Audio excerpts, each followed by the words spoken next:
Good morning students. Today I will continue lesson friction, lesson 12 number. Okay, तो आज का topic है हमारा व्हील रिड्यूस फ्रिक्शन. व्हील जो है पहिए होते हैं वो हमारे फ्रिक्शन को रिड्यूस करते हैं बेटा. किस तरह से रिड्यूस करते हैं? आपके देखो ये यहाँ पे देखिए, ये आपका लगेज बैग है, इसके अंदर ये व्हील लगे हुए हैं. अब व्हील जो है इसको लोड करते हैं तो ये रोल होते हैं, तो रोल होने के कारण जो है इसका फ्रिक्शन जो है हट जाता है. तो आप ये देखिए कि जैसे कि आप यहाँ पर देखिए pieces of luggage fitted with the rollers. ये यहाँ पे आपको सेम ये वाली बात ही मैंने आपको बताई है जो दिखाई है. ठीक है, when one body roll over the surface of another body, जब एक बॉडी दूसरी बॉडी के ऊपर रोल करती है. ठीक है, अब जैसे ये पहिए हैं, ये रोल कर रहे हैं, ये सरफेस है, ये एक सरफेस है और ये दूसरा सरफेस है. तो ये क्या करते हैं, रोल करते हैं, तो ये एक दूसरे के ऊपर रोल करते हुए इजीली जो है फ्रिक्शन को रिड्यूस कर देते हैं. तो इसकी डेफिनेशन रोलिंग फ्रिक्शन की मैं आपको यहाँ पे बता रही हूँ. When one body rolls over the surface of another body, the resistance to its motion, जो रेजिस्टेंस मोशन पे आता है that is called rolling friction. ये है रोलिंग फ्रिक्शन की डेफिनेशन. अब एक आता है एक और तरह का है friction, sliding friction. Rolling friction एक है, स्लाइडिंग फ्रिक्शन. तो रोलिंग फ्रिक्शन के बारे में अभी मैं आपको बता रही हूँ. रोलिंग रिड्यूस फ्रिक्शन, ये मैंने आपको बताई थी, रोलिंग होने से रिड्यूस हो जाती है फ्रिक्शन, जिसके कारण कम ही दम से लगाने पर चीज अपने मूवमेंट इजीली कर लेती है. It is always easier to roll than to slide a body over another. Slide घसीटना, स्लाइड करना से बेटर है रोलिंग करना. ठीक है ना, रोलिंग करना बेटर है स्लाइड करने से. तो आपने देखा होगा करके, कभी कोई चीज़ खींचो या किसी के पहिए लगे हो तो कौन सी ईजी होगी चीज़? ईजी, हाँ, खींचने में. जिसके आपके पहिए लगे होंगे जो रोल कर सकेंगे इजीली, तो वो ज़्यादा इजी होगी. That is the reason it is convenient to pull luggage fitted with rollers. इसीलिए जो है लगेज में जब ये रोलर्स लगे हुए होते हैं तो इजीली उसको पुल आउट करना या उसको खींचना आपके लिए आसान हो जाता है. Since the rolling friction is smaller than the sliding friction, rolling जो फ्रिक्शन है वो इससे स्लाइडिंग फ्रिक्शन से कम उसमें लगता है. ठीक है, स्लाइडिंग फ्रिक्शन आप देखो जब स्लाइड करते हो चीज़ के तो उसका ज़्यादा लगता है स्लाइडिंग फ्रिक्शन, ये तो है ही आपको पता. Sliding is the replaced in the most machines bye rolling by the use of ball bearing.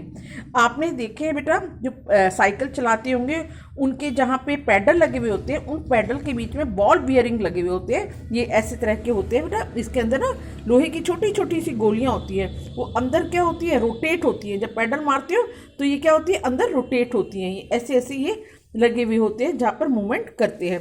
तो ये किस काम आती हैं? ये आपके फ्रिक्शन को कम करने की आती है. पैडलिंग करते हैं जब साइकिल पे तो ये इजीली जो है पैडल मारा जाता है, क्योंकि उसके अंदर जो रोल्स होते हैं, जो लोहे की छोटी छोटी गोलियां होती हैं, वो एक दूसरे के ऊपर आराम से इजीली बियर उसके अंदर बॉल बियरिंग के अंदर आराम से इजीली वो एक दूसरे के ऊपर रोटेट कर लेती है. इसी तरह फैन के अंदर भी लगी हुई होती हैं, बाईसाइकिल के अंदर भी लगी हुई होती हैं.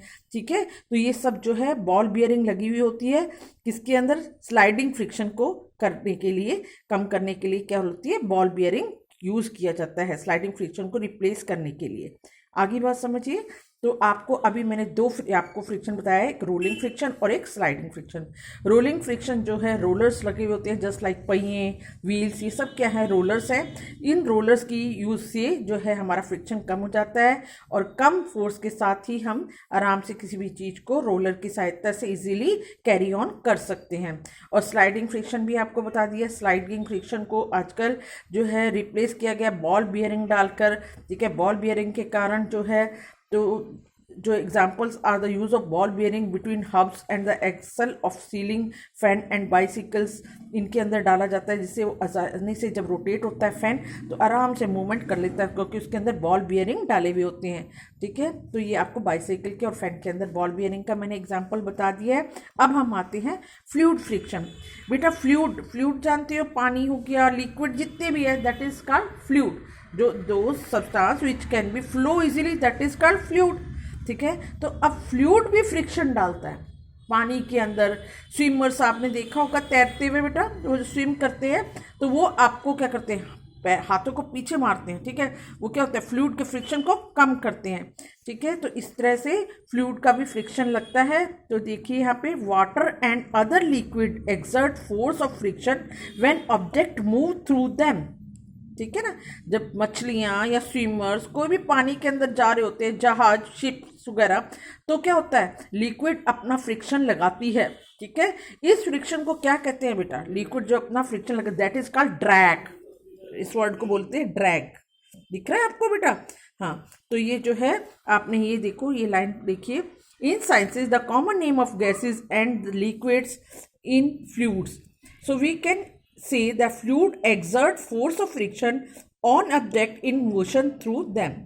तो फोर्स ऑफ फ्रिक्शन लिक्विड्स भी लगाते हैं, जिनको हम ड्रैग कहते हैं। अब the frictional force also depend on the shape of the object. अब हमने ये देख लिया है, जो फ्रिक्शनल फोर्स है वो किसके ऊपर निर्भर करता है बेटा, एक तो ऑब्जेक्ट की शेप के ऊपर, और एक फ्लूइड नेचर कैसा है। अब शहद है, शहद गाढ़ा है, ठीक है, पानी ज़्यादा नेचर में लिक्विड है।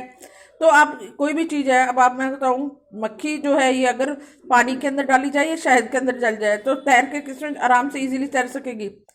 पानी में इजीली तैर सकती, उसकी डेंसिटी कम है, हनी की डेंसिटी ज़्यादा है। तो नेचर ऑफ फ्लूइड के ऊपर भी निर्भर करता है। ठीक है, तो ये आपने देखा होगा, आप जहाज, शिप की शेप कैसी बनाई जाती है आपने देखा है, स्पेशल शेप दी जाती है। So objects are given special shapes where do think, क्यों दी जाती है बेटा ये स्पेशल शेप्स, है ना? Birds, fishes have to move about in liquid, in fluids all the time. Their bodies must have evolved to shapes which would have evolved to shapes make them less energy in overcoming friction। उनकी body की shape, birds की, हवा में तैर रहे हैं, हवा में जा रहे हैं बर्ड्स, ठीक है, ऊपर उड़ रहे हैं, उनको भी फोर्स ऑफ फ्रिक्शन लग रहा है ड्यू टू एयर। ठीक है, उनको हवा के कारण फ्रिक्शन लग रहा है। मछली पानी में रह रही है, मछली को पानी के कारण फ्रिक्शन लग रहा है। तो उनकी शेप भगवान ने ऐसी बनाई है कि उनका फोर्स ऑफ फ्रिक्शन जो है वो कम होता है। उनकी बॉडी ऐसी बनाई है, आपको पता है स्ट्रीमलाइन बॉडी होती है। आपने देखा जैसे फिश की, बीच में से चौड़ी, दोनों साइड से पॉइंटेड। ठीक है, तो इसको स्ट्रीमलाइन बॉडी शेप कहते हैं ना। फिश की ऐसी होती है, शिप की भी ऐसी होती है, ठीक है, एरोप्लेन की भी ऐसी होती है। तो ये ऐसी शेप स्पेशल दी जाती हैं कुछ, हम जो भी चीज़ जैसे शिप बनाते हैं या जहाज बनाते हैं, ताकि जो है फोर्स ऑफ फ्रिक्शन कम लग सके और चीज़ को अपनी लॉस जो एनर्जी जो है वो कम करनी पड़े फ्रिक्शन के अपोजिट में। ठीक है, तो ये वाली बात है कि ये फोर्स, ये आपको आज फ्रिक्शन की बताया है कि फ्रिक्शन जो है फ्लूइड कैसे देते हैं, फ्लूइड भी फ्रिक्शन लगाते हैं, उस फ्रिक्शन को ड्रैग कहते हैं। और जो है फ्लूइड जो है उनकी पानी में रहने वाली चीज़ें, जैसे मछली हो गई है, उसकी बॉडी भगवान ने ऐसी दी है स्ट्रीमलाइन बॉडी शेप। और जो एयर के अंदर जो उड़ रहे हैं जहाज वगैरह, इंसान ने उसको ऐसी शेप दी है ताकि फोर्स ऑफ फ्रिक्शन कम लग सके और उसको ओवरकम करने में उनकी लेस एनर्जी ख़त्म हो सके। ठीक है, तो आज के लिए इतना ही बहुत है बेटा। और मैं आपको कुछ बैक एक्सरसाइज के क्वेश्चन आंसर के नोट्स दूंगी, वो आप अपनी नोटबुक में करना अच्छी तरह, अच्छी राइटिंग में। ठीक है, have a nice day, thank you.